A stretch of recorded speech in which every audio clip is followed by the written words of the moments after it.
Hello everyone, आज हम करने जा रहे हैं क्लास 11th की अकाउंटेंसी।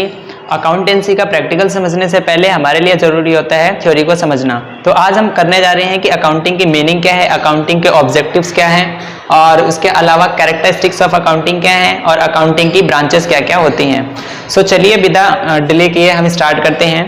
Meaning of accounting.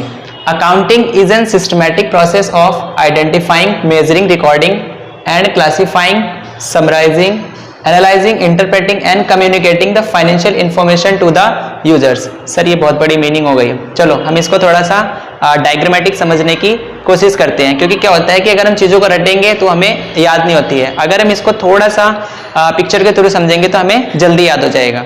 तो देखो क्या होता है ना कि जस्ट एग्जांपल लेके चलते हैं कि सपोज करो ये एक बिजनेस है।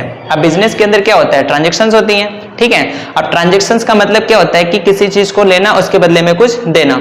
लेकिन यहाँ पर हम जो बात करने वाले हैं वो बात करने वाले हैं बिजनेस ट्रांजैक्शंस की।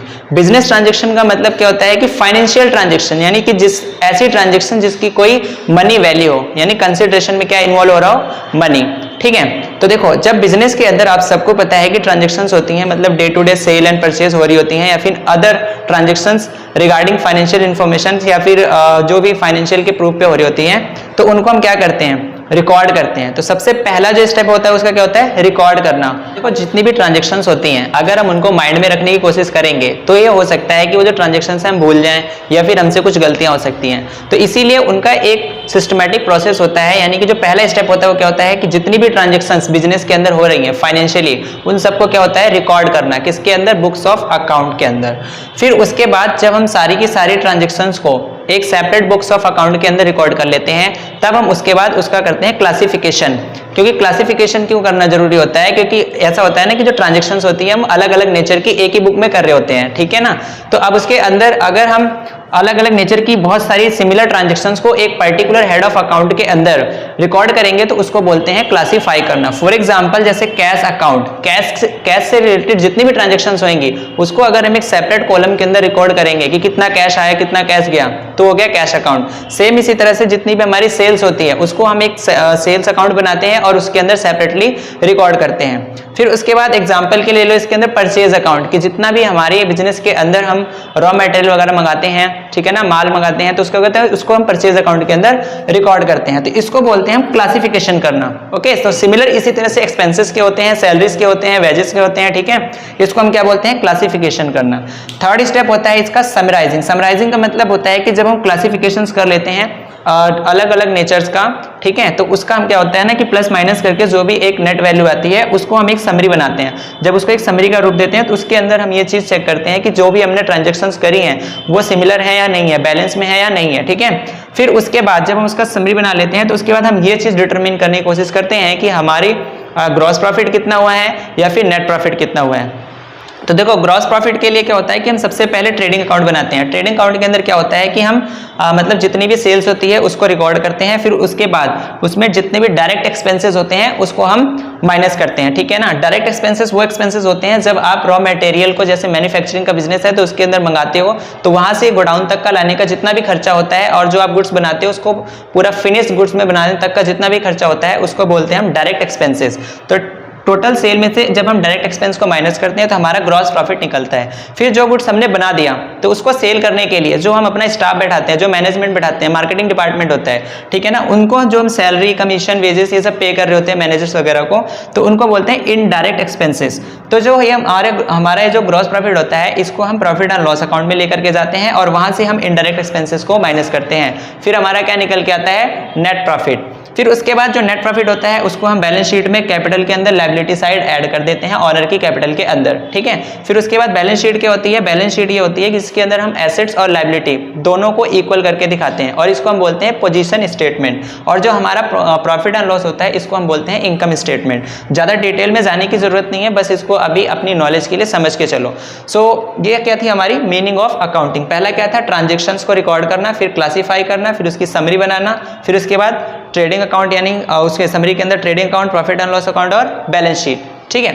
उसके बाद क्या होता है कि अब जब हम ये अपना समरी बना लेते हैं तो इसको क्या करते हैं, हम इसको इंटरप्रेट करते हैं, एनालाइज करते हैं, यानी कि उसके अंदर हम रेशियो कैलकुलेट करते हैं, प्रॉफिट एंड लॉस का डिटर्मिनेशन करते हैं। फिर उसके बाद ऑनर्स के साथ जो जिसने बिजनेस स्टार्ट किया होता है, ऑनर जो होता है, उसके साथ हम उनका प्रॉफिट एंड लॉस और बैलेंस शीट कम्युनिकेट करते हैं, यानी कि शेयर करते हैं। उसके अलावा जो इन्वेस्टर्स होते हैं हम उनके साथ भी शेयर करते हैं, एम्प्लॉयज़, मैनेजमेंट, इन सब के साथ हमें क्या होता है कि अपनी जो फाइनेंशियल इंफॉर्मेशन होती है उसको शेयर करना होता है। ओके, अब हम बात करते हैं कैरेक्टरिस्टिक्स ऑफ अकाउंटिंग। कैरेक्टरिस्टिक्स का मतलब क्या होता है कि खास बात, ठीक है ना, फीचर्स क्या क्या होते हैं अकाउंटिंग के। सबसे पहले जो फीचर यानी कैरेक्टरिस्टिक्स होती है वो होती है आइडेंटिफाइंग फाइनेंशियल ट्रांजेक्शंस।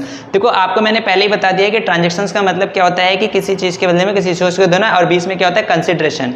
तो मतलब हर वो ट्रांजेक्शन जिसके अंदर मनी एज ए कंसिडरेशन काम कर रहा है, यानी कि पैसा इन्वॉल्व हो रहा है, तो हर वो फाइनेंशियल ट्रांजेक्शंस उसको अकाउंटिंग क्या करता है, सबसे पहले आइडेंटिफाई करता है। दूसरी इसकी कैरेक्टरिस्टिक्स होती है मेजरिंग द ट्रांजेक्शंस। उसके बाद वो उस मनी वैल्यू को फाइंड आउट करता है, यानी कि उस ट्रांजेक्शंस को मेजर करता है कि इसकी जो हमने ट्रांजेक्शन करी है इसकी ओवरऑल रिजल्ट क्या है, इवेंट क्या है। उसके बाद थर्ड इसका जो कैरेक्टरिस्टिक्स होता है वो क्या होता है, रिकॉर्डिंग ऑफ ट्रांजेक्शंस। तब जाकर के वो उस ट्रांजेक्शंस की रिकॉर्डिंग करता है, ठीक है। उसके बाद कैरेक्टरिस्टिक्स नंबर 4 है इसका क्लासिफिकेशन ऑफ ट्रांजेक्शंस। जब सारी की सारी ट्रांजेक्शंस हम एक सेपरेट बुक्स ऑफ अकाउंट के अंदर रिकॉर्ड कर लेते हैं तो उसके बाद हम उसका क्या करते हैं, क्लासिफिकेशन करते हैं, ठीक है। उसके बाद पांचवा क्या आता है, समराइजिंग द ट्रांजेक्शंस। वो हमने देख लिया था कि मीनिंग के अंदर की मतलब कैसे हम समरी बनाते हैं, मतलब ट्रेडिंग अकाउंट बनाते हैं, प्रॉफिट एंड लॉस और balance sheet, cash flow statement, ये सारी चीजें हम बना रहे होते हैं। और इसके बाद जो 6th इसकी कैरेक्टरिस्टिक्स है वो क्या है, analysing and interpreting the financial information. कि मतलब जितनी भी हमने ये रिकॉर्डिंग्स करी हुई है ना, इसके अंदर ये हम डिटरमिन करने की कोशिश करते हैं कि ओवरऑल हमारा प्रॉफिट कितना हुआ है या फिर लॉस कितना हुआ है, और जो हमारे बिजनेस की पोजीशन है वो कितनी है, कि कितनी एसेट्स हैं, कितनी लायबिलिटीज़ हैं। फिर उसके बाद जब हम अकाउंटिंग इन्फॉर्मेशन यानी कि फाइनेंशियल इन्फॉर्मेशन हम निकाल लेते हैं तो जो हमारा रिजल्ट होता है वो हम कम्युनिकेट करते हैं विद द यूजर्स। यूजर्स कौन होता है, वो ऑनर होता है बिजनेस का, और जो इन्वेस्टर्स होते हैं वो होते हैं मैनेजमेंट होता है, ठीक है। तो ये हमारा अगर हम देखें ओवरऑल तो क्या होता है कि जो मीनिंग और कैरेक्टरिस्टिक्स वो सेम है, ठीक है। चलो अब हम नेक्स्ट बात करते हैं ऑब्जेक्टिव्स ऑफ अकाउंटिंग, ठीक है।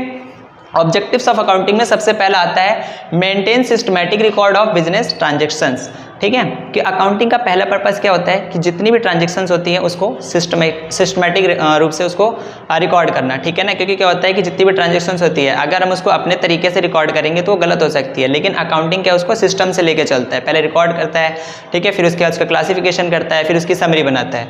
उसके बाद स्टेप नंबर 2 होता है, इसका ऑब्जेक्टिव क्या है, to ascertain profit and loss. तो जब हम अपनी फाइनेंशियल इन्फॉर्मेशन की समरी बना लेते हैं तो उसके अंदर में डिटरमाइन करते हैं कि उसका प्रॉफिट या फिर लॉस यानी कि रिजल्ट क्या निकल के आया हमारी फाइनेंशियल इन्फॉर्मेशन का। फिर उसके बाद थर्ड ऑब्जेक्टिव होता है to determine the financial position. Financial position आपको पता ही है क्या होती है, बैलेंस शीट की। मतलब उसके अंदर हम ये देखते हैं कि हमारे बिजनेस के अंदर ओवरऑल एसेट्स कितनी और लायबिलिटीज कितनी है। उसके बाद आता है point number 4 to provide information to users. तो जब हम अकाउंटिंग इन्फॉर्मेशन बना लेते हैं तो उसकी जो इन्फॉर्मेशन होती है वो यूजर्स के साथ हम शेयर करते हैं, ठीक है।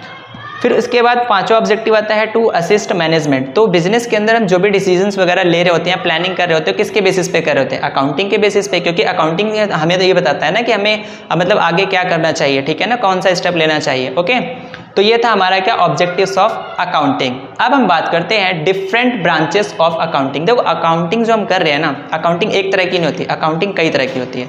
तो दैट मीन्स जो अकाउंटिंग है उसकी कई ब्रांचेस होती हैं, उसको हम क्या बोलते हैं, शाखाएं हिंदी में, ठीक है। तो ब्रांचेस ऑफ अकाउंटिंग के अंदर आता है सबसे पहला आपका कॉस्ट अकाउंटिंग। कॉस्ट का मतलब क्या होता है, लागत। तो कॉस्ट अकाउंटिंग के अंदर हम ये सीखते हैं कि जैसे हम कोई भी गुड्स मैन्युफैक्चर कर रहे हैं, बना रहे हैं, तो उस गुड्स को बनाने में क्या लागत आती है उसको हम बोलते हैं कॉस्ट अकाउंटिंग।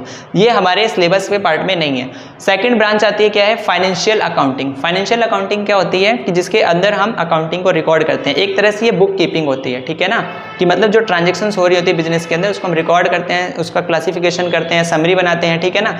यानी कि फाइनेंशियली जो हम अकाउंटिंग कर रहे होते हैं, रेशियो वगैरह कैलकुलेट कर रहे हैं, प्रॉफिट एंड लॉस डिटरमिन कर रहे होते हैं, तो उसको क्या बोलते हैं, फाइनेंशियल अकाउंटिंग।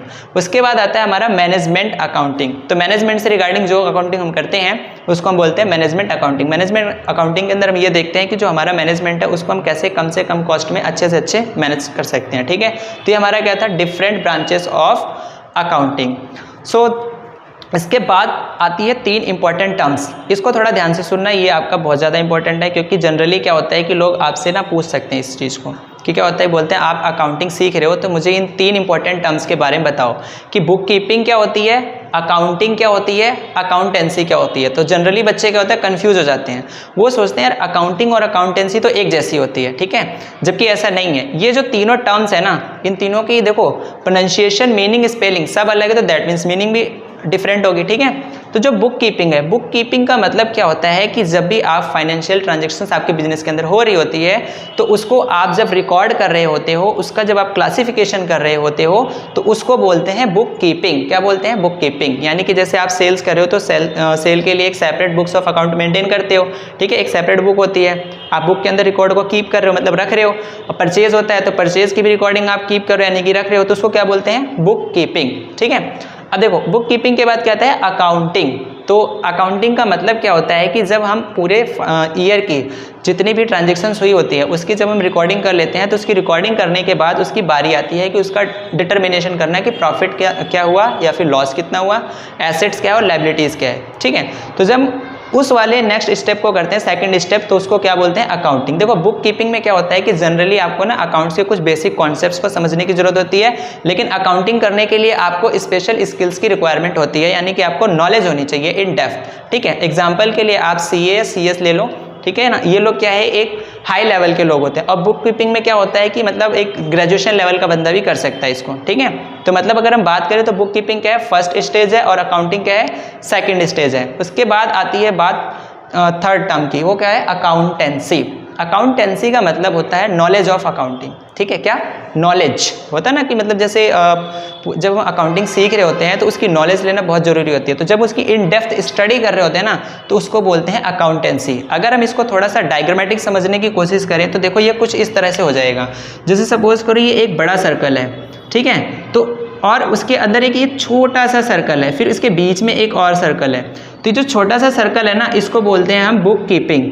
फिर उसके बाद का ये जो सर्कल है, इसको हम क्या बोलते हैं, अकाउंटिंग, ठीक है। और ये जो थर्ड सबसे बड़ा सर्कल है, इसको हम क्या बोल देते हैं, अकाउंटेंसी।